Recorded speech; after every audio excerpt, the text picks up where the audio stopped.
Bom dia, rapaziada. Bom dia, moçada. Eu aprendi uma vez que rapaziada, eu falava rapaziada para ambos os sexos e moçada também, às vezes. Aí teve uma vez que um colega falou, não, Marcelo, rapaziada para os meninos, porque rapaziada de rapazes. Moçada para as meninas, porque moçada de moças. Legal, né? Bom dia, rapaziada e moçada. Que todos nós tenhamos um excelente domingo. Ser crente aqui é fácil. Pelo menos para mim é. Porque ser crente aqui, eu gosto de todo mundo aqui. Não tem desafeto nenhum aqui. Ser crente aqui não é custoso, ser crente aqui não é penoso, ser crente aqui não é difícil para mim, não. Mas eu tenho um vizinho que me testa. Eu moro em apartamento e ele mora no apartamento de cima. Ser crente lá é mais difícil, porque todos os dias, não é assim, dia não, ou esporadicamente não. É de domingo a domingo. Não, Marcelo, você está exagerando. Não, são 7 dias por semana. Nos 7 dias da semana, às 5 horas da manhã, ele começa a arrastar móveis. Cara, eu não sei qual a necessidade disso. Mas assim, pelo que eu escuto, são móveis pesados. Tipo esse sofá assim. 5 horas da manhã, cara. De domingo a domingo. Aí arrasta. Aí faz aquele barulhão no chão, aí arrasta para lá, arrasta para cá, no quarto. Aí arrasta para lá, arrasta para cá, na sala também. Falei, gente, por que arrasta tanto móveis assim todo dia? Tipo assim, colocou num lugar, não fica? Tem que... Como é que é isso? Eu fico tentando, eu imagino um monte de coisas. E aquilo, 5 horas da manhã, cara. Nossa, aí... Talvez você esteja pensando assim, pô, mas é fácil resolver. Pô, muito fácil, cara. Vai lá, bate na porta. Pô, aqui, por gentileza, é que todo dia, 5 horas da manhã... Sabe aquele jeito de falar? Pô, Marcelo, você trabalha com público, já fala com público, isso aí é fácil. Cara, não é. Eu não tenho facilidade para isso. Você teria? Não, sério. Você conseguiria, tipo, subir lá? Tem gente que faz de boa. Você conseguiria subir lá e falar, pô, irmão, é que todo dia, 5 horas da manhã, um monte de móveis arrastando. Pô, eu não consigo, cara. Então eu prefiro ser consumido pela força do ódio e ficar ali. Só que aí eu faço alguns exercícios mentais para eu poder seguir. Porque eu não posso ficar com essa raiva, porque Jesus não ensina isso, né? Aí eu fico fazendo exercícios mentais, cara. Tipo, cara, eu vou imaginar que são todos bem idosos e precisam tirar o móvel do lugar. E aí, se a pessoa for muito idosa, não tem como levantar. Tem que arrastar. Tem que arrastar mesmo. Aí eu vou fazendo esses exercícios mentais. Isso vai me acalmando. Vai me acalmando ao ponto de eu quase decidir subir lá para ajudar a arrastar. Quer que arrasta mais algum? Sabe? Assim, são testes da vida cristã. Porque ser crente aqui é fácil, cara. Sabe? Ser crente aqui é fácil. A gente gosta de todo mundo, a gente não é de mal com ninguém. E aí a gente precisa sempre pensar nessas situações que nos colocam à prova. Será que Jesus está feliz em saber que tem dia que eu fico cheio de ódio pelo meu vizinho? Eu acho que a gente não fica feliz com isso. Né? Então, a paz está chegando. Né? Então, faça essa reflexão, e eu não sei o que é que te incomoda, o que é que tira a tua paz. De repente é o teu irmão que você não conversa, é a tua irmã que você não conversa, ou é o teu cunhado que você é de mal, ou é teu pai, ou é a tua mãe que você é de mal, não conversa. E aí traz isso para essa situação, para esse contexto da tua vida. É nessa situação, é nesse contexto que Jesus quer que você seja crente. É indo lá na tua irmã que você não conversa e pedir perdão para ela. Ah, mas foi ela quem me machucou, foi ela quem me agrediu, foi ela quem me ofendeu. Não tem problema, pede perdão a si mesmo. Mesmo que segundo a lógica do mundo, quem deveria pedir perdão tivesse que ser ela, segundo a lógica do mundo, vai lá você. Pede perdão para ela. Abraça ela, porque irmão não é para ficar de mal. Irmão é para abraçar. Pai, mãe, cunhado, enfim, tio, tia. Ninguém é para ficar de mal. Nem o vizinho que arrasta móveis na tua cabeça às 5 horas da manhã. Vai lá, pede perdão, abraça, tira isso de dentro de você, fica leve. Fica leve, porque essas coisas pesam a alma. Esqueci de acionar o cronômetro. Está em tempo. Essas coisas pesam a alma, né? E aí, enquanto eu ia sendo consumido pela força do meu ódio hoje de manhã, às 5, eu lembrei lá do Rio Grande do Sul. Falei, caraca, estou aqui bolado, porque o vizinho está arrastando móveis na minha cabeça às 5 horas da manhã. Tem gente lá no Rio Grande do Sul que não sabe nem se vai beber um copo d'água hoje. Sabe nem se vai comer um pão hoje. Que a água chegou, destruiu tudo que ele tinha materialmente, e ainda matou o ente querido. Então, aí a gente se transporta para esse contexto, tudo fica mais fácil, tudo fica mais leve, não é? Então, que as nossas orações, os nossos pensamentos positivos estejam voltados para aqueles irmãos lá do Rio Grande do Sul, porque lá o negócio está feio, cara. Está punk lá, tá? A FIA deu as boas-vindas aos visitantes, aniversariante, se tiver algum em nosso meio, essa semana que passou, Deus te abençoe com muitos anos de vida, com saúde e paz. Amém? Bom, gente, nós terminamos uma série de mensagens cujo título era Quem é Deus? É isso mesmo, né, Serginho? Quem é Deus? Eu lembro que quando falaram do tema dessa mensagem, quem é Deus, eu pensei comigo assim, cara, Deus deve, olhar para a gente tem mania de falar, olhar lá de cima, né? Como se o céu fosse lá em cima, né? De fato o céu o céu, sky, não heaven, o céu, firmamento, lá em cima, mas morada de Deus a gente pode ser do lado direito, esquerdo, em cima, lá embaixo, não sei, ou é tudo, o céu é tudo, né? E aí quando veio esse tema, eu pensei comigo, caraca, Deus deve estar olhando para a gente e fazendo assim, olha lá os caras, e rindo, de novo eles, eles estão tentando saber quem eu sou, eles acham que vão descobrir quem eu sou, em minha plenitude. Eu imaginei Deus falando isso. Não significa que nós perdemos tempo fazendo essa série. Não é isso. Não significa que nós perdemos tempo fazendo essa série. Eu acho que Deus perdoa. Deus perdoa, porque ao mesmo tempo que Deus deve rir, essa galera acha que vai saber quem eu sou por inteiro. Ao mesmo tempo que ele pensa isso, ele também pensa assim, melhor que eles estejam procurando saber quem eu sou do que procurando saber quem é outro, apesar de outro nem existir. Não é? Então, ele perdoa. Não é? E aí, eu não sei se você já se pegou pensando assim, igreja, às vezes eu vou na igreja e as mensagens são estranhas, são aleatórias, aí a igreja fala de trabalho, aí a pregação foi sobre família, criar filho, a mensagem foi sobre casamento, a mensagem foi sobre emprego, a mensagem foi sobre relações de trabalho, e aí, quando que a igreja vai parar de falar nisso e vai pregar o evangelho? Você já se pegou pensando assim? Você já fez esse tipo de pergunta? Eu já.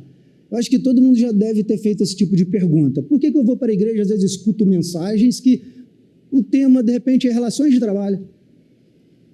Tipo palestra coach? E por que não pregar o evangelho? Aí eu venho com a seguinte pergunta, o que é, então, o evangelho? O que é o Evangelho? E aí, conseguiu... Ali, Serginho? O Serginho vai projetar ali... Esse aí é 1 Coríntios 15, 1 Coríntios 15, de 1 a 4, o apóstolo Paulo falando. Irmãos, quero lembrá-los do Evangelho que preguei a vocês, o qual receberam e no qual estão firmados. Por meio deste Evangelho, vocês são salvos, se guardarem firmemente a palavra que preguei a vocês. Caso contrário, vocês têm crido em vão, pois, primeiramente, transmiti a vocês o que também recebi. Aí, quando ele fala depois dali do que recebi, aí ele fala o que é o Evangelho. O que eu recebi? Eu transmito a vocês o que eu recebi, o Evangelho, que é o quê? Que Cristo morreu pelos nossos pecados, segundo as Escrituras, foi sepultado e ressuscitou no terceiro dia, segundo as Escrituras. Ponto. É o Evangelho. Esse é o Evangelho. E aí, em suma de tudo aquilo que Paulo disse, tem também um outro trecho em Romanos, que fala assim, não me envergonho do Evangelho. Algumas Bíblias trazem o Evangelho de Cristo. Por quê? O que ele é? O que o Evangelho é? É o poder de Deus para a salvação de todo aquele que crê. Primeiro do judeu e depois do grego. Esse é o Evangelho. E aí, se nós viermos para a igreja todos os domingos, ou toda quarta, ou seja, qual for o dia, para ouvir o Evangelho, sem nada acrescentado, a gente vai ouvir essa mensagem. Hoje, domingo que vem, e no outro domingo, e no outro domingo, e no outro domingo, e para sempre essa mensagem. Marcelo, quer dizer que vai se tornar algo chato, maçante? Não sei, porque o Evangelho é um só, a palavra é uma só. E aí, veja bem, atenção para a pergunta, quem disse que a igreja é o lugar onde se deve pregar o Evangelho? Ih, agora ferrou. O Marcelo bebeu. Ele está doido. Quem disse que a igreja é o lugar onde se deve pregar o Evangelho? Deu nó? Vou tentar melhorar. De repente pode até piorar. Quem disse que a igreja é um lugar? A igreja não é um lugar. E aí a gente lembra do que está escrito no Evangelho de Marcos, capítulo 6, versículo 15, anotei aqui, onde Jesus, após ter sido ressuscitado, depois de ressurreto, Jesus encontra com os discípulos e diz assim, ide, todo mundo conhece essa passagem, ide e pregai por todo mundo o Evangelho. O que ele falou? Ide. Alguns alguns entendem que a tradução mais próxima do original, desse ide, seria indo. Então, alguns usam indo, e Jesus falou aos discípulos, indo por todo mundo, pregai o Evangelho. O que significa isso? Enquanto vocês vão para onde? Enquanto vocês vivem, enquanto vocês seguem a vida de vocês, por onde quer que vocês vão, preguem o Evangelho. Ou seja, Jesus não falou para a gente construir um lugar, se confinar naquele lugar e pregar o Evangelho naquele lugar. Isso aqui nós inventamos, né? Nós herdamos daqueles que inventaram antes. E aí Cristo falou, ide, vai. Agora que vocês já sabem, agora que vocês viram e creram, agora que vocês sabem o que é, enquanto vocês vão vivendo, andando, vão pregando o Evangelho. E aí, onde você passar, vai ser o quê? Novidade. Vai ser novidade. Nós pregamos o Evangelho aqui hoje. Se você vier domingo que vem, você vai ouvir a mesma palavra e a mesma palavra. Novidade não vai ser, mas eu creio também que a palavra se renova a cada manhã e Deus fala usando o mesmo versículo de milhares de formas diferentes, mas entendem que a proposta foi diferente? Vão, enquanto vocês vão pregando. E aí, beleza, Marcelo, então a gente vai usar esse espaço aqui para fazer palestras coach? Não, mas a gente vai usar esse espaço aqui para trabalhar sim, falar sim, conversar sim, óbvio, sobre temas à luz do Evangelho, Então você pode falar de pregar um tema sobre família aqui, criação de filho aqui? Pode, à luz do Evangelho. E você que lê Bíblia vai comparar o que está sendo pregado aqui com o que está escrito na Bíblia. À luz do Evangelho, você pode falar de trabalho. À luz do Evangelho, você pode falar de tudo. De tudo. À luz do Evangelho. Capite? Então, mensagens sobre casamento, filhos, a gente vai ter durante esse mês. Nós vamos começar um mês aí com temas que são de extrema importância para a nossa vida, à luz do Evangelho. E hoje, o nosso tema, ele é muito bíblico. Ele não é só bíblico. O tema hoje é muito bíblico. O tema hoje é dinheiro. Quem quer dinheiro? Péssimo, né? Então... aviãozinho não tem, não. Não tem, não. Mas se vocês quiserem jogar, eu aceito. Eu não tenho, não. Né? Se a gente considerar dinheiro como uma definição ampla, tipo riqueza, bens, posse, se a gente considerar dinheiro como uma definição mais ampla, como riqueza em geral, a gente pode afirmar que o assunto é bastante citado na Bíblia. A Bíblia fala muito de dinheiro, né?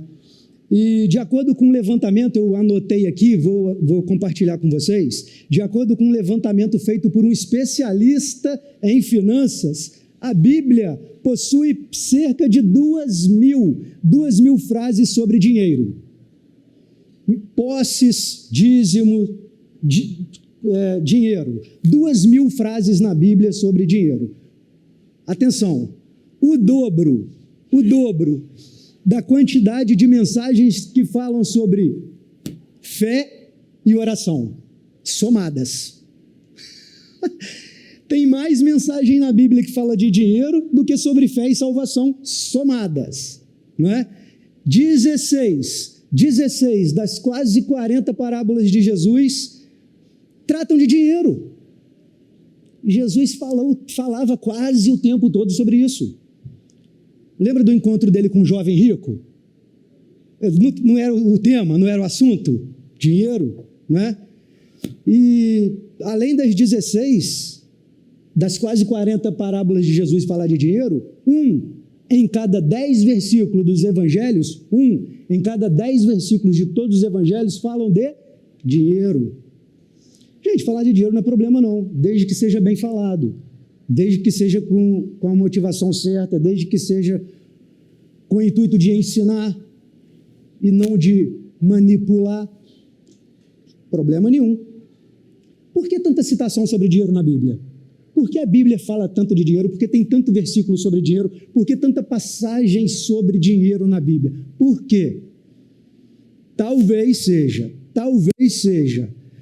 porque a última parte de nós a se converter seja o bolso. Pode ser. Talvez a última parte de nós a se converter seja o bolso. E por quê? Porque talvez a última parte da gente se converter seja o bolso. Por quê? Porque o próprio Jesus, o próprio Cristo, colocou o dinheiro, colocou a riqueza, colocou o dinheiro num patamar semelhante ao de Deus. Perceba, não no mesmo patamar, porque não existe mesmo, Deus é Deus, a prateleira é única, é a prateleira de cima, ninguém ocupa, mas num patamar semelhante.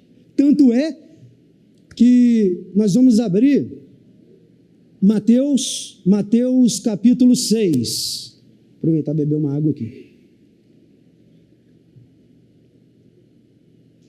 Mateus capítulo 6. Mateus 6, 19. Antes da gente ler, será que a gente pode orar? Se você quiser se colocar de pé para a gente orar.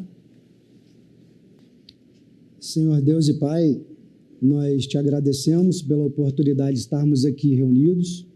Te agradecemos, Pai, porque ontem nós dormimos em nossas casas, nada de ruim aconteceu. Obrigado porque tivemos o que comer. Obrigado porque o Senhor tem nos sustentado até aqui. e que o teu Espírito Santo seja o mediador desse momento de conversa, de comunhão, que o teu Espírito Santo possa de fato mediar tudo que a gente for conversar aqui, porque só gera vida se for mediado pelo teu Espírito. Só gera transformação, só traz poder se for mediado pelo teu Espírito Santo. Pai, em nome de Jesus, que o Senhor seja conosco até o fim de nossas vidas. Eu ia falar o fim dessa reunião, mas se puder ficar até o fim de nossas vidas, seremos eternamente gratos. Muito obrigado em nome de Jesus. Amém.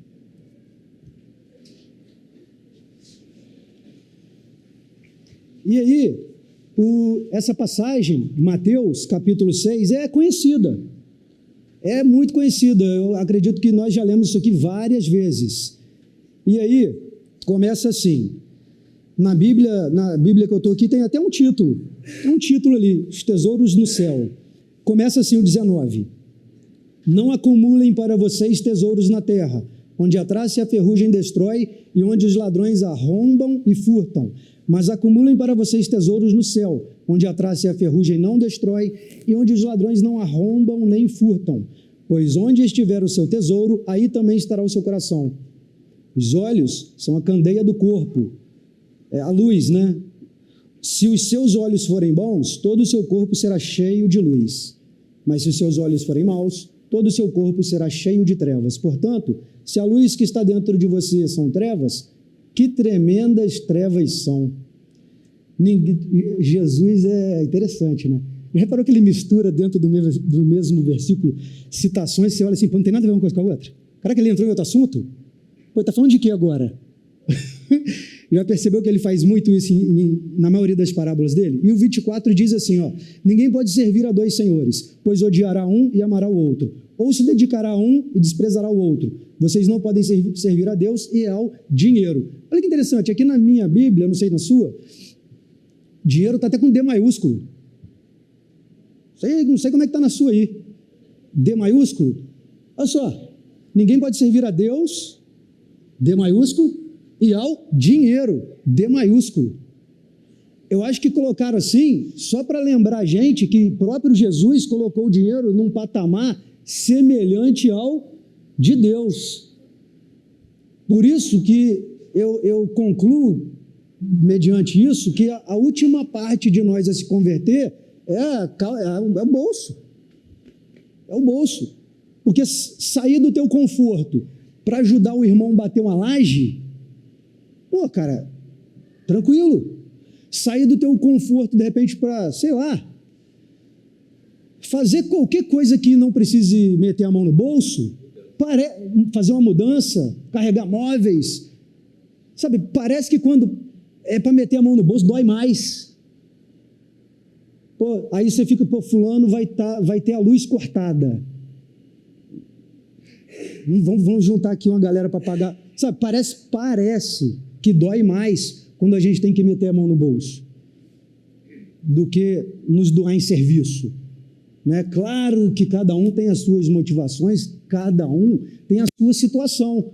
Por exemplo, a pessoa que está desempregada, pô, vai ajudar com dinheiro como? É claro que eu estou falando aqui de forma bem genérica, tá?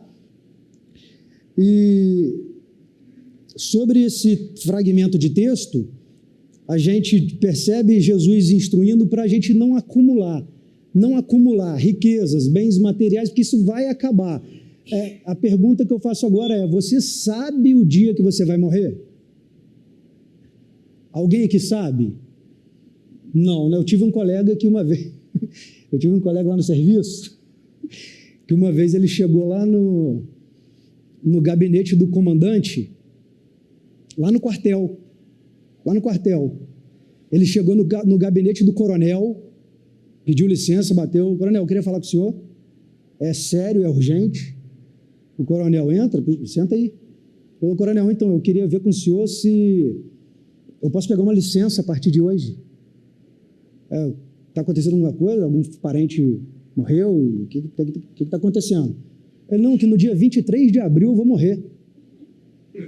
O coronel olhou para ele assim,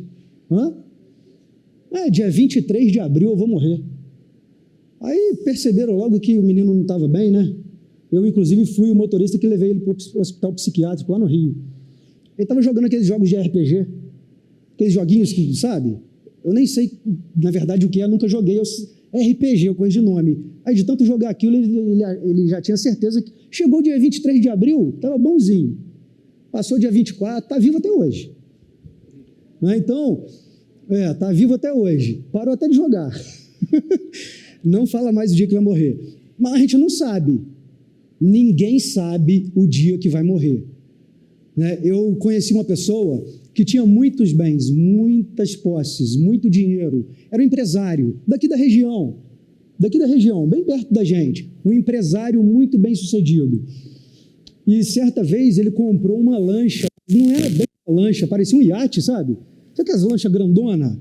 Tem cabine em cima, embaixo, aquelas coisas chique. Uma lancha, cara, daquelas de cabine, coisa maravilhosa. Comprou uma lancha.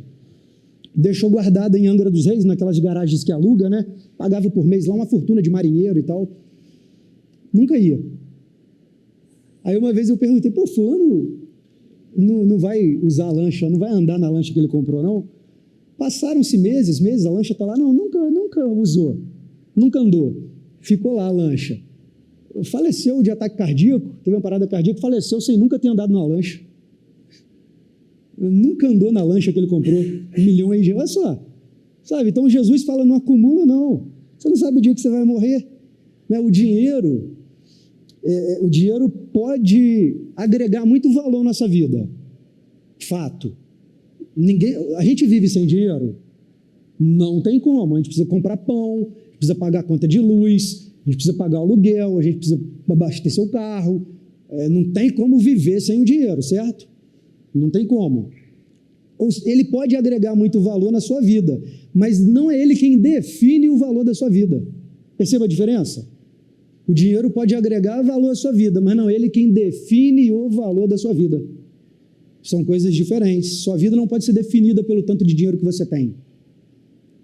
A nossa vida não pode ser definida pelo tanto de dinheiro que a gente tem. Cuidado, que às vezes até dentro da igreja isso é mal difundido, porque parece que uma coisa que foi enxertada, eu ia usar a palavra enraizada, mas não, enraizada é da raiz, é como se fosse da essência, mas não é uma coisa enraizada da igreja, mas enxertada sim, de que aquelas pessoas influentes, aqueles abastados, aqueles que têm famosos, são recebidos na igreja de uma forma diferente.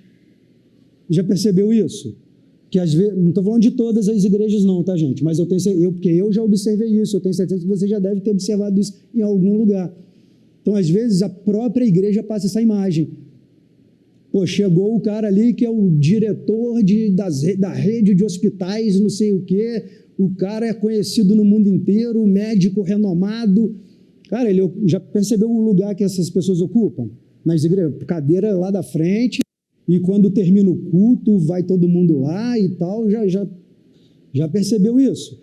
E aquele que não tem influência nenhuma, aquele que não é rico, não tem muitas posses, muitos bens, se tiver sorte, arruma um lugar para sentar. Então, às vezes, até dentro da igreja, isso é mal difundido, é mal apresentado, não é? O dinheiro, ele acaba deixando de ser um meio para ser um fim em si mesmo. Quando o dinheiro deixa de ser um meio, porque olha só, gente, não é pecado ter dinheiro não, tá? Não é pecado ter dinheiro. Desde que você entenda que o dinheiro, ele é um meio e não um fim em si mesmo. Como assim, Marcelo? Um meio de você agregar valor para a tua vida e agregar valor para a vida do próximo. Um meio de você abençoar um irmão, um meio de você fazer algo para o reino e não um fim em si mesmo. Porque se você achar que o dinheiro é um fim em si mesmo, você se transforma num acumulador. Um acumulador. E Jesus fala, logo no início, não acumulem para vocês tesouros na terra, não sejam acumuladores. Eu lembro até que eu estava conversando com a Vanessa, eu lembro que eu falei com a Vanessa, não lembro mais de mais alguém, sobre plano de saúde, que eu estava pensando em cancelar. Lembra disso, Vanessa? Eu falei, Vanessa, vou cancelar meu plano de saúde. Pô, eu pago R$600 de plano de saúde. Não é barato. Não é barato. R$ 600 de plano de saúde. Pô, não estou doente. Olha a mentalidade, cara. A mentalidade. Aí a cabeça já fica como? Fazendo cálculos. Pô, 10 meses, 6 mil. Um ano, 7.200. Pô, se eu deixar de pagar plano de saúde, no final de um ano eu vou ter R$ 7.200. Para quê? Eu vou ter 7.200 para quê? Fazer o quê? Comprar o quê? Deixa lá no plano de saúde, porque se ficar doente, está lá. Aí eu mesmo até esqueci. No mês anterior, fiz o exame de vista. Então, usei, pô. Usei. Sabe? Então, aí a mentalidade que eu estava, cancelar o plano de saúde para sobrar mais dinheiro. Sobrar para quê? Aqueles R$ 600, certamente eu ia gastar na rua. Ia gastar sem ver. Foram embora os R$ 600. Para onde? Não sei. Estava no plano de saúde. Seguro do carro. Pô, tem garagem, para que seguro do carro? R$ 250 o seguro do carro por mês. Caraca, R$ 250, cara. Pô, aí fiz os cálculos. Um ano. Um ano. R$ 2.500. 10 meses, R$ 2.500. Um ano. Até falhando já meu cérebro aqui. Aí eu juntei o do plano com o do seguro. Ô, miserável, cara. Aí juntei o plano, caraca, o plano do seguro. Caraca, dinheiro bom, hein? Vai sobrar para quê? Para quê? É para pagar a cirurgia de um irmão? Pô, não é, não sei de ninguém que está precisando de dinheiro para cirurgia. É para acumular. É para acumular. E aí a gente lembra, vai acumular para quê, cara? Não sejam acumuladores. Não seja. Não é errado fazer reserva, tá? Juntar dinheiro não é pecado, ter reserva não é pecado, tá bom? Não é isso não. A tua reserva, inclusive, pode ser usada para socorrer o irmão. A tua reserva pode ser usada para socorrer um irmão ou a si mesmo na hora da escassez. Então, ter reserva é inteligente. Ter reserva é mentalidade de quem planeja, é mentalidade organizada. Agora, cuidado, porque a linha entre ter reserva de forma organizada e ser um acumulador é muito fina. A linha é muito fina, então cuidado com isso. Eu lembro que é o Marcos, de Barra Mansa. O Marcos, eu até coloquei a frase dele aqui, que ele falou uma vez no Conexão. Ele falou que a resposta da necessidade de um irmão está, sabe aonde? Porque a gente gosta muito de vou orar por você. Não é verdade? A gente usa muito vou orar por você. Irmão, ó, esse mês o negócio está feio, apertado. Ó, estou desempregado, ó, vou orar por você. A gente gosta muito de usar e glória a Deus por isso. Glória a Deus por isso. Oração é eficaz. Mas às vezes, o vou orar por você precisa ser acompanhada de meter a mão no bolso. E aí, quanto que precisa para solucionar, sanar tua pane aí? Quanto que é para sanar tua pane? Então é mais ou menos isso, não é? Dinheiro é seu servo ou seu senhor? Qual é a relação que você tem com ele? O dinheiro trabalha para você ou você trabalha para ele? Como que é isso? Porque se o dinheiro for o teu servo, você sabe para onde ele vai, certo? Se ele é o teu senhor, ele não precisa te dar satisfação, precisa? Se o teu dinheiro é o teu senhor, se o teu dinheiro é o teu Deus, ele vai para onde ele quer, não precisa te falar nada, nem te deve satisfação. Mas se o teu dinheiro é o teu servo, você sabe para onde ele vai. E aí eu te pergunto para mim também, eu sei para onde meu dinheiro está indo? Você sabe para onde o teu dinheiro está indo? Você faz planilha mensal de gastos? Você Sabe quanto você ganha por mês? Quanto você gasta por mês? Você anota tudo? Eu passei a fazer isso no papel. Várias pessoas me deram vários aplicativos. Pô, Marcelo, tem um aplicativo para planilha financeira, baixa lá. Pô, é bom, é isso, é aquilo, e tem saída e entrada, é tanto recurso que eu desanimei. O meu tablet. Esse aqui é meu tablet. Eu sou meio velho, né? Eu sou totalmente velho. Eu não gosto assim de muita tecnologia. É papel, lápis, nem a caneta. É lápis. É velhaço mesmo, né? Então é lápis. E aí, eu acho que é a mais funcional. Pega lá o caderninho. Quais são as suas despesas? Mas olha, se você for numa padaria para comer um pão de queijo e tomar um café com leite, deu quanto? R$5? Coloca.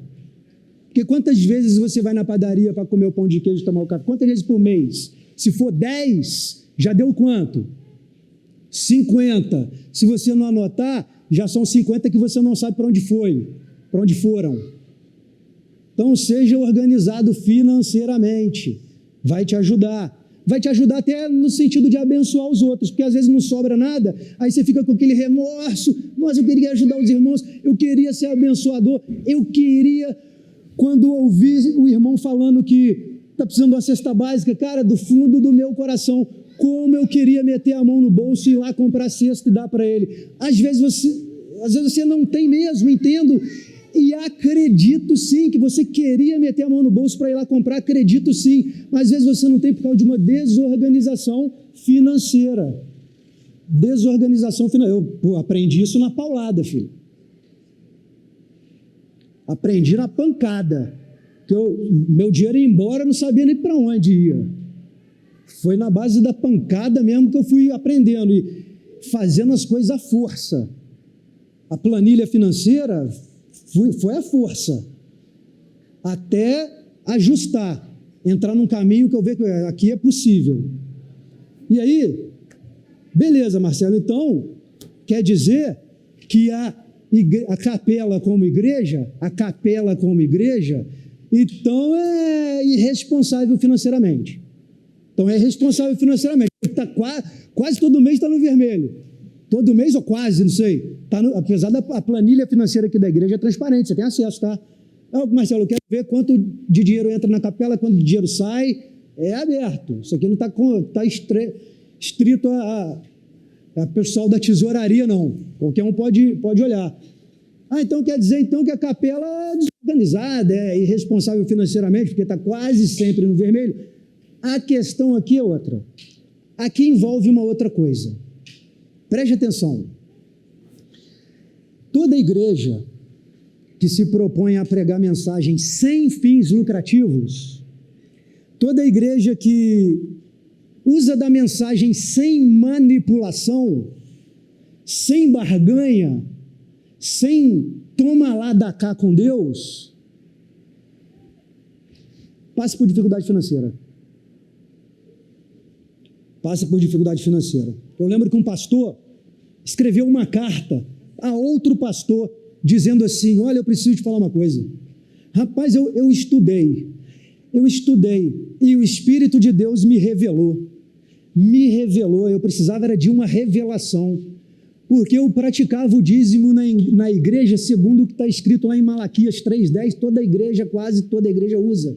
Malaquias 3,10, se eu não der Deus, estou roubando de Deus, se eu não der dinheiro, vem o gafanhoto, vem o migrador, se eu não der dinheiro, o carro estraga, se eu não der dinheiro, vou ter que comprar remédio, fico doente. E Deus, o Espírito de Deus me revelou que aquilo ali não era para a igreja de Jesus Cristo, era lá, para os judeus, não era para aquele povo, não para agora. E aí, eu fiquei em casa pensando assim, caraca, e agora o que eu faço? Eu pago aluguel. Se eu falar isso para a turma lá, para a igreja, se eu pregar para a igreja que, não é obrigado a dar dízimo não, vai sair todo mundo. Aí o outro pastor falou assim, cara, eu não posso tomar decisão por você, faz o que está no teu coração. Aí ele chegou lá e falou, fez uma mensagem sobre dízimos e ofertas, esclareceu o povo a respeito da não obrigatoriedade, cada um contribua segundo o que está proposto no seu coração, não com tristeza, mas com alegria, mas sem imposto. O imposto ficou para trás. O imposto que a gente agora paga é o de renda, da Receita Federal. E templo, acabou. Para a gente acabou. Quando ele falou isso, na igreja tinha 50 pessoas. No domingo seguinte, tinha 50 pessoas e os 50 contribuíram. Dízimo, o dízimo, os 10%. No domingo seguinte, dos 50, sabe quantos contribuíram? 5. Aí ele ligou para outro pastor e falou: caraca, eu falei que eu sabia que ia dar errado. Ele falou: eu sabia que ia dar errado. Quando eu esclareci o povo, quando Deus me usou para abrir os olhos do povo, aí pronto, ninguém contribuiu mais. Aí o outro pastor falou assim: glória a Deus, olha só que maravilha que aconteceu. Ei, como assim, que maravilha, você está doido? Eu vou ter que fechar a igreja, não tenho dinheiro nem para pagar o aluguel, a galera agora não contribui, porque vê que não é obrigado. Aí ele falou assim: não, você acaba de descobrir que você tem 5 que receberam a revelação. Você vai começar com os 5 a igreja, sem manipular, sem enfiar a faca no pescoço da galera. Você vai começar com os 5, olha só que maravilha, 5 entenderam. E aí foi. Olha só que interessante. Olha só, a igreja não é para ser uma caixa econômica celestial. Apesar de precisar, porque, gente, é muito ruim, confesso, é constrangedor, é chato de chegar aqui, por exemplo, num domingo, e alguém chegar e falar: pô, tem uma cesta básica hoje aí? Gente, assim, não tem vergonha nem problema falar isso aqui. Tem uma cesta básica aqui na igreja hoje? Não tem. E aí, se alguém precisar de uma cesta básica hoje aqui, o que vai rolar aqui? O que vai rolar? Aqueles mais íntimos, né? Claro que você não vai fazer isso com visitante, né? Você expulsa o cara nunca mais volta. Aí você vai lá nos íntimos, ó. O irmão ali precisando de cesta básica. Não era para ser assim. Não era para ser assim. Não era. Porque talvez a última parte da gente a se converter seja o bolso mesmo. Eu estou me colocando nesse meio aí, tá? Antes, a igreja atestava a fidelidade dos seus membros. O exemplo que eu dei dessa igreja, do pastor que escreveu a carta. Ele atestava o quê? A fidelidade. Como que ele atestava a fidelidade? Através dos cartõezinhos. Cartãozinho do dizimista, tá lá. Ele conferia lá. Todo mundo dizimou. Todo mundo é fiel. Atestava o quê? A fidelidade. Mas a fidelidade pode ser resultado de quê? Pode ser resultado da culpa. Se eu não der, né? Caramba, se eu não der dinheiro, culpa. Pode ser pelo medo, resultado do medo. E aí, o carro vai estragar, vai ter que comprar mais remédio. É porque quanto mais dá, mais recebe, né? Não é assim que Deus fala? Tem que dar muito para receber.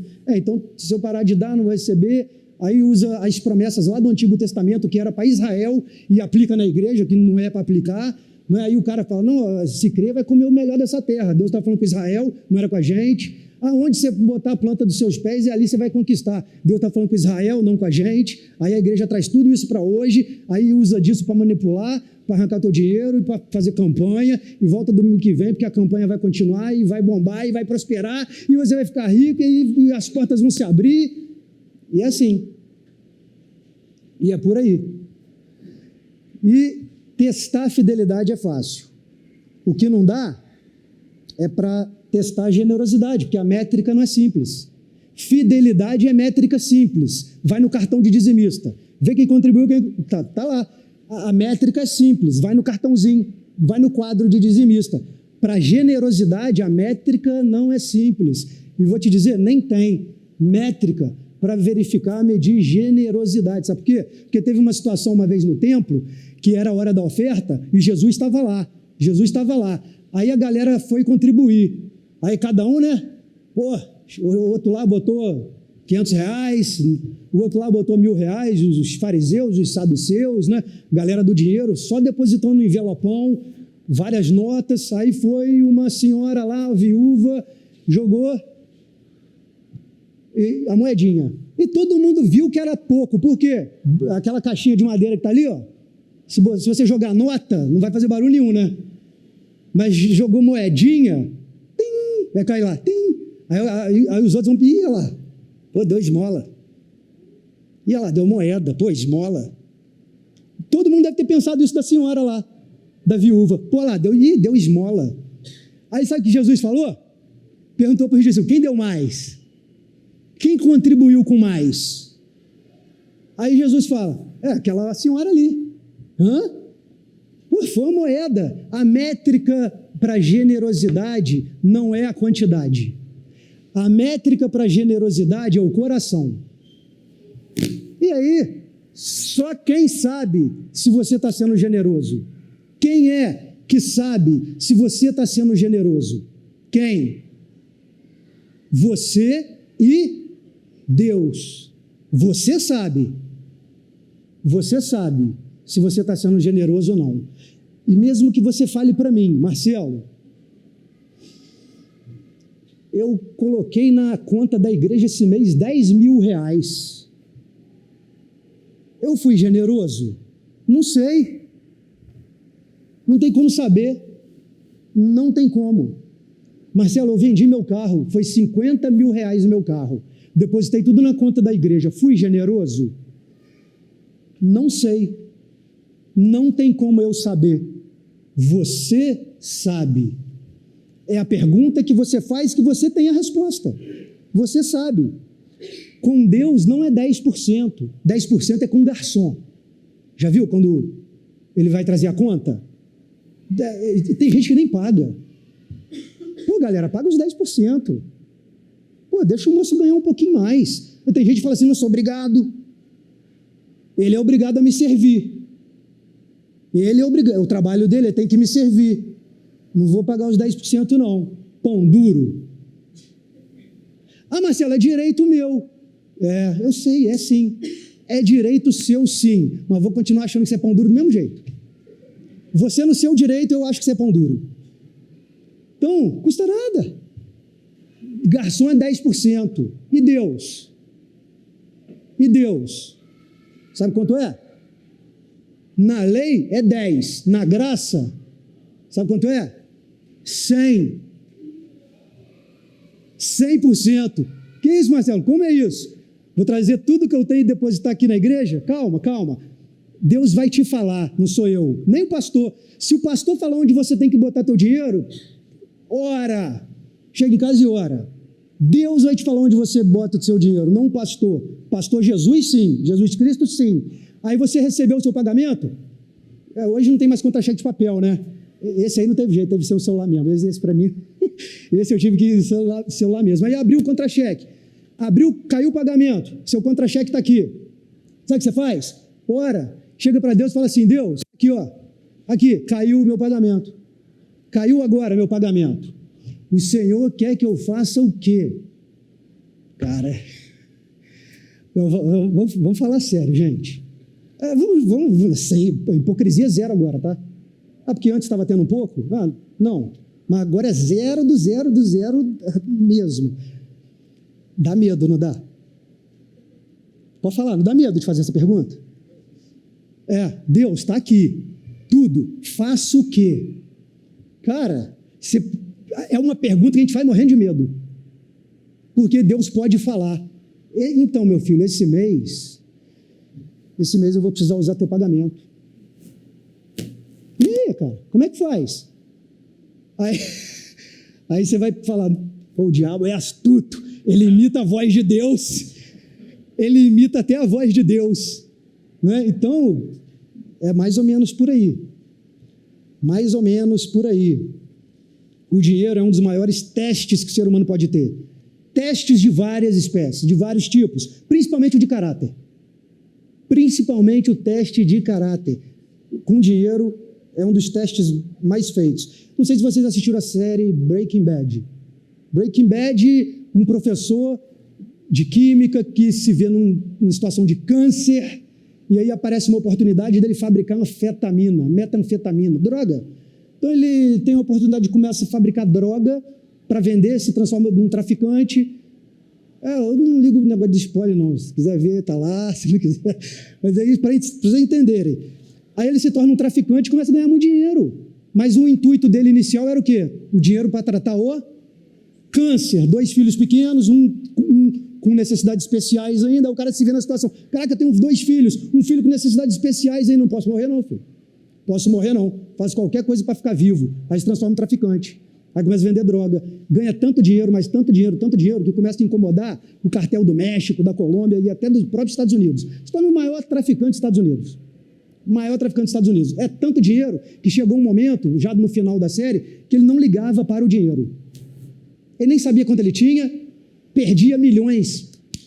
Aí ele se transformou num homem obcecado pelo poder. Obcecado pelo poder.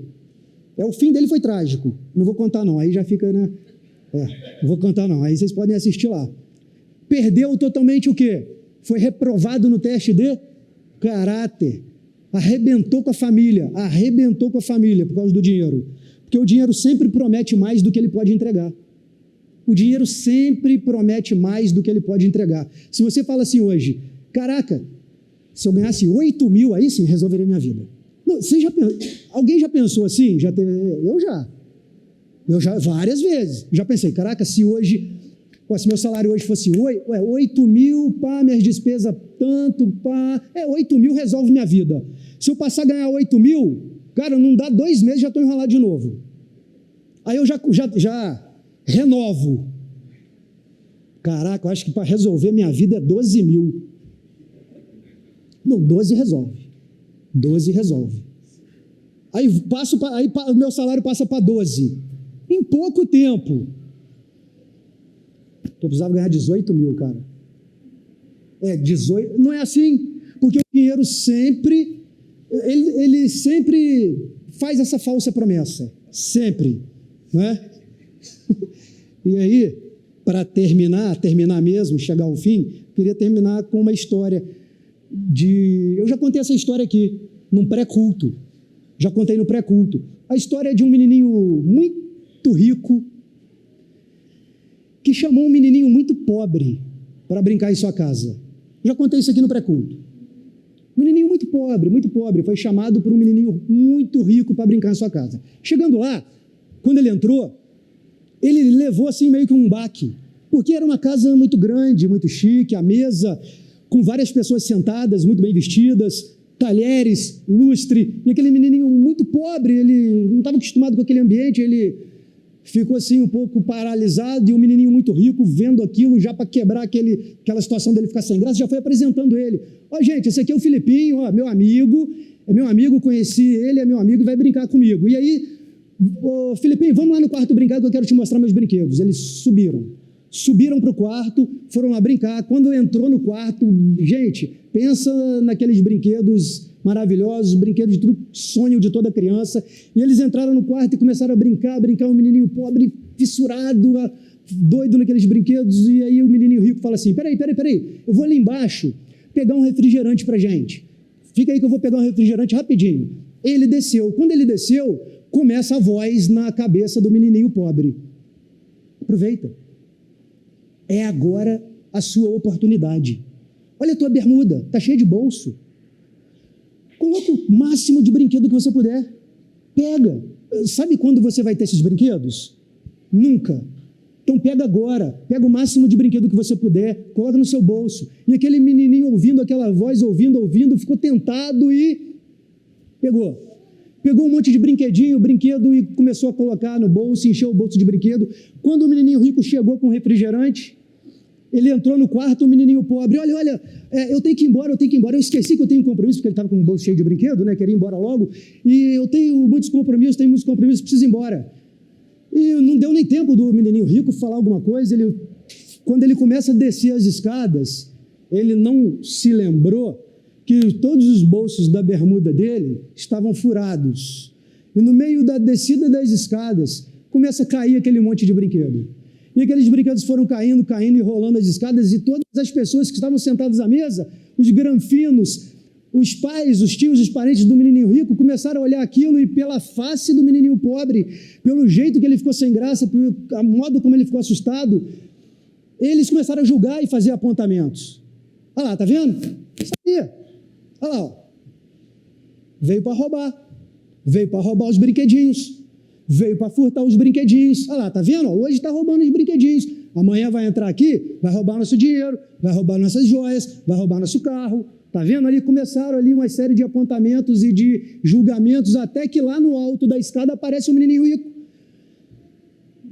Quando ele viu o que estava acontecendo, quando ele viu, percebeu o que estava acontecendo ali, ele começou a descer as escadas.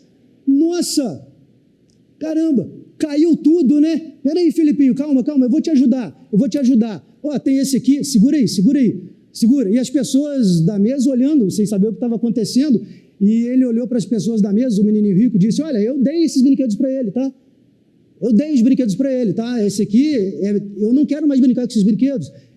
Eu dei tudo para ele. E o menininho pobre, assim, não entendendo nada, foi recolhendo, e aí as pessoas da mesa, já sem graças, começaram até a pedir desculpa para o menino. Ô, Filipinho, me perdoa.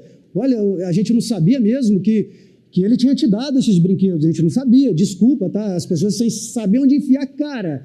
E aí o menininho rico foi andando com o menininho pobre até a porta, e o menininho pobre ainda sem saber o que estava acontecendo ali. Quando chegaram na porta, o menininho rico virou para ele e falou assim, ó, foi por pouco, hein? Foi por pouco, hein? Olha o menininho pobre. Tá, mas... Porque o menininho pobre sabia que ele recebeu aquele alívio ali, mas junto com o constrangimento, porque ele sabia que a verdade estava entre ele e o menininho rico. A verdade, o que aconteceu, estava entre os dois. E aí, quando chegou na porta, o menininho rico virou para ele e falou assim, aqui, você volta amanhã para a gente brincar? Ele, mas como assim? Eu roubei os seus brinquedos, toma aqui. Não, eu estou te dando, é de coração, fica para você. Eu estou te dando, mas eu só quero que você volte. Você volta para brincar comigo amanhã? Você volta? Tem certeza que você volta para brincar comigo amanhã? E o menininho pobre volta. E ele sentiu ali, eu tenho certeza que a presença de Deus. A presença de Deus foi o que ele sentiu ali. E aí, nós vamos para casa hoje com o seguinte questionamento. O coração do menininho rico, onde estava? Onde estava o coração do menininho rico? Estava na posse? O coração do menininho rico estava nos brinquedos? O coração do menininho rico, onde estava? Estava na fortuna da família? Onde estava o coração do menininho rico? E aí a gente vai embora hoje com a seguinte reflexão. Onde está o meu coração? Onde está o seu coração? Onde está? Onde está o seu coração? Me fala onde está a tua riqueza. E aí eu te falo onde está o teu coração. Então vamos para casa hoje com essa pergunta. Onde está o meu coração? Amém? Zé Fini? Então vamos nos colocar de pé para a gente orar e terminar o nosso momento aqui.